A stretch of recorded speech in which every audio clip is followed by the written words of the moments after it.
ओम श्री गुरुवे नमः। आप सभी को मैंने गुप्त योगाश्रम और गुप्त स्थानों के बारे में जो कहीं महाभारत और रामायण की पुस्तक में या लोगों के द्वारा जो बताया गया है वो मैं आपको बता रहा था। ये उसका दूसरा भाग है। अगर आपने पहला भाग नहीं सुना है तो आप उसे सुने, उसके बाद इसे। प्रस्तुत है दूसरा भाग। ज्ञानगंज तथा सूर्य विज्ञान के संबंध में तथ्य संकलन के पूर्व ऐसी सिद्ध भूमियों के संबंध में कुछ और विवरण देना आवश्यक प्रतीत होता है। इस संबंध में श्रद्धेय कविराज ने राम ठाकुर तथा उनके द्वारा परिदृष्ट कौशिकी आश्रम के संबंध में प्रामाणिक विवरण प्रस्तुत किया था। उनका साक्षात्कार इन महापुरुष से सन 1923 के फरवरी माह में हुआ था। इस समय वाराणसी में ये महापुरुष केदार घाट के पास चिंतामणि गणेश मंदिर के निकट एक सज्जन के घर ठहरे थे। कविराज जी अपने 2-3 साथियों के साथ उनके दर्शनार्थ वहां गए।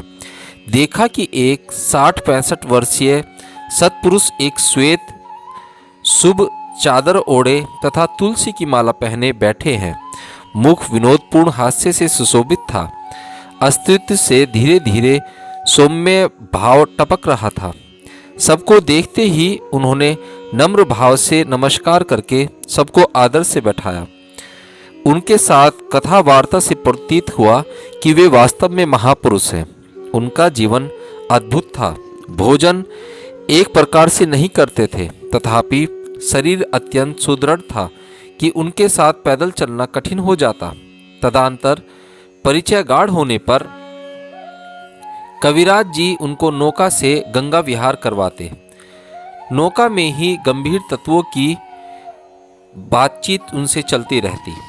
उनका जीवन अलौकिक था। उनके जीवन की अभिज्ञता इतनी विचित्र थी कि साधारण व्यक्ति को उस पर विश्वास नहीं होगा। हिमालय अवस्थान काल में ही ये घटनाएं घटित हो चुकी थी। ये प्रचार के विरुद्ध थे, अतः उनके शिष्यों से ही उसके गुरु का वृत्तांत ज्ञात हो सका। एक दिन उनके गुरुदेव अचानक 2-3 साधकों के साथ उनके सामने प्रकट हो गए तथा पूछा कि कौन कौन व्यक्ति कुंभक प्राणायाम की अवस्था में लगातार 4-5 दिन रह सकता है। राम ठाकुर महाशय ने तथा गुरुदेव के साथ आए 2 लोगों ने प्रकट किया कि वे यह युक्ति जानते हैं। अब गुरुदेव ने कौशिकी तीर्थ की यात्रा आरंभ की। कौशिकी तीर्थ जाने के लिए बद्रीनाथ से एक गुहापद यानी कि गुफा का मार्ग है जो अति गुप्त तथा जनमानस से अगोचर है, जो जनमानस को दिखाई नहीं देता। इस मार्ग से चलकर वहां 3 माह में पहुंचा जा सकता है, क्योंकि यह पैदल यात्रा है। परंतु राम ठाकुर 6 माह में पहुंच सके। इस प्रकार गुरुदेव के साथ राम ठाकुर तथा उन 2 साधकों ने कौशिकी की यात्रा आरंभ की। भयानक दुर्गम पथ, कभी कभी गुफा में चलते चलते 3-4 दिन व्यतीत हो जाते। प्रकाश का भी दर्शन न होता। हिमालय के उस निर्भृत स्थल में अनेक महात्मा पता नहीं कितने समय से ध्यानस्थ अवस्था में आसीन थे। राम ठाकुर को पता चला कि इनकी आयु 1000 वर्ष से कदापि कम नहीं है। दूर से देखने पर पता चलता कि ये सब पस्तर प्रतिमाएं हैं। हड्डी पर केवल त्वचा का आवरण मात्र बचा था। ये महात्मा इतने विशाल थे कि इनके समक्ष खड़े होने पर राम ठाकुर उनके मस्तक तक की ऊंचाई तक ही थे, जबकि वे महात्मा पद्मासनस्थ थे और राम ठाकुर सम्मुख खड़े थे। इन्होंने 6 आसनों पर 6 महात्माओं को देखा। अनेक आसन खाली पड़े थे। प्रतीत हो रहा था मानो उस पर जो आसीन थे वे देह त्याग कर चुके हैं। उन रक्त आसनों में अभी भी इतनी शक्ति थी कि उस पर राम ठाकुर और उनके साथी नहीं बैठ सके। सर्वांत ने गुरुदेव ने राम ठाकुर और उनके दोनों साथियों को आदेश दिया कि वे लोग उक्त 6 महात्माओं की सेवा करते रहें, तथा यह कहकर गुरुदेव अंतर्ध्यान हो गए। राम ठाकुर अपने दोनों साथियों के साथ उनकी सेवा करने लगे। वहां भोजन के नाम पर फल इत्यादि कुछ नहीं था। केवल पत्तों का रस पीकर इन लोगों का समय व्यतीत करना पड़ता था। ये लोग पत्तों की टहनी से वहां का स्थान साफ करते। वहां बगल के झरने का जल छोटे प्रपात के रूप में गिरता रहता था, जिससे एक छोटी झील बन गई थी। पत्तों पर इन पद फूलों के डंठल के टुकड़े करके महात्मा गण के समक्ष रख देते। यदि देव संयोग से वन में कोई फल मिल जाता तब उसे भी वहां रखते। महात्मा गण के कंडलुनु को उस झरने से निर्मल जल से रोज भरकर रखना उनका कार्य था। वन में प्राप्त पुष्पों से इन महात्माओं की चरण पूजा करते। दूसरे दिन आने पर पता चलता कि महात्मा गण के समक्ष पत्तों पर रखा द्रव्य गायब है। इससे इनको ज्ञात हो जाता कि महात्माओं ने सेवा स्वीकार कर ली है। जिस दिन इन लोगों को यह स्थान छोड़कर जाना था, उस दिन जब वे इन महात्मा गण को प्रणाम करने गए, तब महात्मा गण ने स्मृति हास्य तथा वर मुद्रा द्वारा इन्हें विदा किया। इसी दिन राम ठाकुर के दोनों सहयोगी अपने गंतव्य की ओर चले गए। अब राम ठाकुर मार्ग में परिचित हुए कतिपय साधक सन्यासी गण के साथ तप क्षेत्र हिमालय के इस रहस्यव्रत क्षेत्र की ओर अग्रसर होने लगे। एक दिन पर्वत के एक ओर देखते हैं कि एक अति वृद्ध सन्यासी धूनी जलाकर बैठे हुए हैं। उनके पार्श्व में एक कमंडलू तथा चिमटा रखा था। कुछ समय पश्चात एक विषधर सर्प अपने आप आ गया। वृद्ध सन्यासी ने सर्प को पकड़कर अग्नि में फेंक दिया। यह सर्प अग्निदग्ध हो गया और उसका अवशेष एक पिंड में परिवर्तित हो गया। सन्यासी ने चिमटे द्वारा उसे 7 भागों में विभक्त किया। चारों दिशाओं में एक एक तथा उधर दिशा में एक टुकड़े को विसर्जित करके छठे टुकड़े को अग्नि में अर्पित कर दिया। बचे 7वें टुकड़े का उस वृद्ध सन्यासी ने भक्षण किया और मिट्टी में श्वासन में लेट गया। क्रमशः सन्यासी का शरीर फूलते फूलते एक प्रकांड आकृति में बदल गया। अब उस देह से एक 16 वर्ष का सुंदर युवक निकला। उस युवक ने अपने वृद्ध निर्जन पुराने शरीर को धुनी में फेंका और उनका कमंडलू और चिमटा लेकर कहीं चला गया। इस घटना के कुछ दिनों पश्चात राम ठाकुर के गुरु पुनः प्रकट हो गए। अब केवल राम ठाकुर और उनके गुरु ही पथिक के रूप में थे। मार्ग में जिन सन्यासी गण का साथ था वे अपने अपने रास्ते की ओर चले गए। रास्ते में पुनः अनेक उच्च स्तरीय साधक तथा महात्मा गण का दर्शन मिला। एक दिन राम ठाकुर अकेले गुरु के साथ फल खोजने निकले। जहां पहुंचे वहां तो वृक्ष वनस्पति का दूर दूर तक नामोनिशान तक नहीं था। चतुर्दिक था हिम मंडित धवल प्रदेश। इस स्थान पर फल कहां से मिले? तब भी राम ठाकुर गुरु के साथ फल संचय हेतु विकल से खोजते रहते थे। घूमते घूमते तुमार मंडित एक विराट पर्वत शिखर पर जा पहुंचे। वहां देखते हैं कि एक अपूर्व सुषमायुक्त दृश्य, दिव्य ध्यति संवित अपरूप युगल नर नारी। राम ठाकुर ने तीव्र गति से वहां जाकर उनको प्रणाम किया। उनमें से व्रातमूर्ति ने अत्यंत स्नेह के साथ फल राम ठाकुर को दिया और अगले ही क्षण वे दोनों तुषार मंडित पर्वत में अंतर्ध्यान हो गए। अब राम ठाकुर फल लेकर गुरुदेव के पास पहुंचे। गुरुदेव ने फल राम ठाकुर को ही देखकर कहा, फल तुमको माता पार्वती ने दिया है, यह तुम ग्रहण करो। यह सब घटना उसी रहस्यमय कोसकी आश्रम की भूमि से संबंधित है, जो हमारी पृथ्वी पर संलग्न होने पर भी इससे अलग है। इसका क्षेत्र कितना विस्तृत है इसका विवरण नहीं किया जा सकता।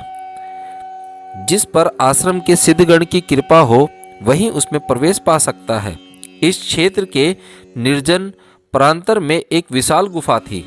उस गुफा में विभिन्न आसनों पर ध्यानावस्था में योगीगण विराजते थे। कब से विराजते थे और कब तक रहेंगे कोई नहीं जानता। इसमें से एक आसन रिक्त था। गुरु के आदेश अनुसार राम ठाकुर उस आसन पर बैठ गए और इसी के साथ गुरुदेव ने वहां से प्रस्थान किया। अब राम ठाकुर की तपस्या प्रारंभ होती है। कितने वर्ष वे वहां समाधिस्थ थे कौन बता सकता है। कालांतर में समाधिस्थ अवस्था में उनको गुरुदेव ने प्रबोधित किया। नेत्र खुलने पर राम ठाकुर देखते हैं कि उनके पास ही उनके पहले वाले दोनों सहयात्री भी आसनसीन हैं और एक ने गले में अद्भुत नारायण शिला धारण कर रखी है। कुछ समय पश्चात राम ठाकुर ने कविराज जी को बताया कि कौशिकी आश्रम ज्ञानगन आदि की तरह हिमालय में एक गुप्त साधना एक केंद्र है। वहां पर राम ठाकुर ने एक विराटकाय महापुरुष का दर्शन किया था। तत्पश्चात वे ऐसे ही एक आश्रम वशिष्ठ आश्रम में गए थे और वहीं पर रात्रि व्यतीत की। अपने 30 वर्षीय हिमालय प्रवास में राम ठाकुर ने अनेक योगाश्रमों का दर्शन किया। इसमें योगेश्वर स्थान भी था। यह आश्रम नीची भूमि पर स्थित है। यहाँ न बर्फ है न वृक्ष हैं, कोई मंदिर भी नहीं है। चारों कोनों में खंबे बने हैं जिस पर रखे विशाल पत्थर पर आसीन एक उज्जवल शांति मूर्ति ऋषि का दर्शन मिला। मुनि का मुखमंडल जटाजूड़ से सुशोभित है। उनकी ओर से अनिमेष दृष्टि से एक देवी देख रही है। राम ठाकुर यहाँ 5 दिन थे। आश्रम के नीचे एक जल स्रोत था जहाँ से जल लाया जाता। आश्रम में प्रतिदिन नृत्य गान करते हुए पुष्पभूषण शोभित एक बालिका आती थी। शिव गौरी को पुष्पमाला पहनाकर पता नहीं संध्याकालीन कहाँ चली जाती। राम ठाकुर आगे बढ़ने पर एक सुदर्शी अंधकारपूर्ण पर्वत गुफा में कई दिन चलते चलते एक ऐसे स्थान पर पहुंचे जहां न दिन था न रात्रि। गोधूली के समान एक मृदु अलौकिक प्रसारित हो रहा था। बाद में ज्ञात हो सका कि वहां एक स्थान पर बैठे दीर्घकाल महापुरुष की यह अंगुरती है जो गुफा में प्रकाशित हो रही है। तभी वहां न दिन था न रात। उस गुफा से बाहर आने पर जब सूर्य का आलोक परिलक्षित हो सका, उन्हें अब ज्ञात हुआ कि वह मीलों लंबी सुरंग जैसी गुफा पर्वत भेद कर दक्षिण से उत्तर की ओर गई है। उसे पार करने के अंतर उन्होंने एक विशाल पर्वत शृंग पर आरोहण किया। इसी के नीचे कौशिकी पर्वतमाला थी। इसी के एक और कौशिकी आश्रम है। यह ककड़ाकृति है। चारों ओर का प्रदेश हिमछादित है, तथापि कौशिकी आश्रम का क्षेत्र हिमरहित है। आश्रम की भूमि शिलामयी है। नीचे अति वेगवती नदी प्रवाहित है जिसे आश्रम वाले मंदाकिनी कहते हैं। इसे पार करना अत्यंत ही कठिन है। शिलाओं पर पैर रखकर इसे किसी प्रकार पार करना पड़ता है। आश्रम में विचित्र जाति के पुष्प फल के वृक्ष हैं, वैसे इस देश में नहीं मिलते। राम ठाकुर ने कविराज जी को बताया कि यह आश्रम मानसरोवर से अति दूर उत्तर में है। इस पर यह शंका प्रकट की गई कि संसार के पर्वतरोहियों तथा यात्रियों ने मानसरोवर के आसपास का समस्त प्रदेश खोज लिया है, परंतु कहीं ऐसा भौगोलिक स्थान अथवा आश्रम नहीं मिला। राम ठाकुर का उत्तर था कि वे स्थान प्रत्येक को परिलक्षित नहीं होते, सभी को दिखाई नहीं देते। योगी की कृपा से ही उनका पता चलता है। काशी का बालक केदार मालाकर भी एक विचित्र रहस्यमय आश्रम में पहुंचा था। वह बालक सूक्ष्म शरीर से लोकांतर जाता तथा वहां का संवाद कविराज जी को देता रहता था। एक दिन इसके साथ विचित्र घटना घटित हो गई। यह सब विवरण साधु दर्शन सत्प्रसंग में अंकित है। केदार को लगा कि उनके घर में कोई महात्मा समागत है। उन्होंने केदार से कहा कि एक महात्मा चाहते हैं कि तुम उनसे मिलो। केदार ने पूछा कि वे कहाँ रहते हैं। आगंतुक महात्मा बोले, तुम विश्वेश्वरगंज वाराणसी का एक क्षेत्र पहुंचो। वहां जाने पर स्वयं जान जाओगे कि कहाँ जाना है। और महात्मा अंतर्ध्यान हो गए। केदार अपने भांजे की साइकिल मांगकर विश्वेश्वरगंज पहुंचा। संध्याकालीन 4 बज रहे थे। वहां पहुंचते ही उनका भाव परिवर्तन होने लगा। दृष्टि के सामने से जनसंकुल भौतिक विश्वेश्वरगंज लुप्त हो गया। सामने एक विशाल मैदान प्रत्यक्ष हुआ। उसके मध्य की भूमि कुछ ऊंची थी। वहां वृक्ष लगे थे और एक आश्रम था। आश्रम तथा केदार जहां खड़ा था उसके मध्य एक खेत था। केदार उस खेत की मेड़ से साइकिल लेकर आश्रम में पहुंचा। वहां एक महात्मा आसीन थे। 2 घंटे कथा वार्ता चली। संध्या अधिक हो जाने पर महात्मा ने वापस जाने को कहा। केदार अपनी साइकिल लेकर खेत पार करते हुए बाहर निकले। देखते हैं कि विश्वेश्वर गंज ने पहुंचकर इलाहाबाद को जाने वाले राजमार्ग पर जा पहुंचे हैं, जहां संत कबीर की जन्मस्थली लहरतारा है। वहां वह यहां से घर पहुंचा। आश्चर्य तो यह था हो गया कि पूर्व दिशा से और जब खेत से बाहर निकला तब पश्चिम की ओर कैसे आ गया। केदार इसी प्रकार अगले दिन पुनः महात्मा के दर्शन को गए। विश्वेश्वरगंज पहुंचने पर वहां का जनसंकुल बाजार लुप्त हो गया और वही खेत मिला जिससे होकर वह महात्मा के पास पहुंचा। वहां केदार ने पूछा, महाराज यह स्थान कहाँ है, इसकी स्पष्ट स्थिति क्या है? महात्मा ने कहा, अच्छा तुम स्वयं देखो। और उन्होंने पास पड़े एक बड़े प्रस्तर खंड को उठाया।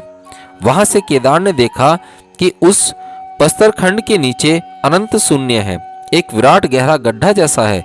इस शून्य में असंख्य ग्रह नक्षत्र घूम रहे हैं। केदार कुछ भी न समझ सका। महात्मा ने कहा, आश्चर्य की कोई बात नहीं है, मैं जहां हूं वहां से सभी स्थान निकट हैं। और पुनः प्रस्तर खंड यथास्थान रख दिया। अब केदार के नेत्रों पर हस्त संचालन करके महात्मा ने कहा कि अब अपना घर देखो। केदार अपना घर देखने लगा। उसे अपने परिवार के सभी सदस्यों की आपसी बातचीत भी सुनाई पड़ी। महात्मा ने कहा, अब तुम घर जाओ। केदार उसी रास्ते बाहर आया, परंतु आश्चर्य, आज तो वह काशी हिंदू विश्वविद्यालय के पास निकला, जो काशी के दक्षिण में है। विचित्र रहस्य है, खेत एक ही है, परंतु बाहर निकलने पर कभी काशी के पूर्व में, कभी पश्चिम में, कभी दक्षिण में स्वयं को पाता है। वास्तविकता है कि यह सब सिद्ध भूमि इस प्रकार से स्थूल एवं सूक्ष्म दोनों है। किसी भौगोलिक स्थान से संबंध न होने पर भी वे जब चाहें जहां संबंधित हो जाती हैं। स्थूल प्रतीयमान होने पर भी कोई इसे देख नहीं सकता। जब वहां के अधिष्ठाता की इच्छा हो तभी कोई उसे देख सकेगा। तब यह भूमि किसी की लौकिक देशकाल के साथ आश्चर्यजनक युक्त हो जाती है। यह चाहे जहां प्रकट हो सकती है। ऐसा ही तत्व ज्ञानगंज का प्रतीत होता है। वही सूर्य विज्ञान की भूमि है। यहाँ इस आलोचना का यह तात्पर्य है कि केवल ज्ञानगंज का विवरण देने से यह भ्रम उत्पन्न हो जाता है कि यह कल्पनातीत वर्णन मात्र है। इसी कारण अनेक सिद्धाश्रमों का वृत्तांत यहाँ आपको बताना मैंने आवश्यक समझा, जिनका वर्णन प्रमाणित है। इसमें ज्ञानगंज के अस्तित्व के प्रति अतिशय आश्वस्त हो सके। विख्यात पर्यटक तथा लेखक सर पॉल ब्रेंटन को मद्रास के अवधूत ब्रह्मसुखानंद ने महासिद्ध एरंबो स्वामी का वृत्तांत सुनाया था।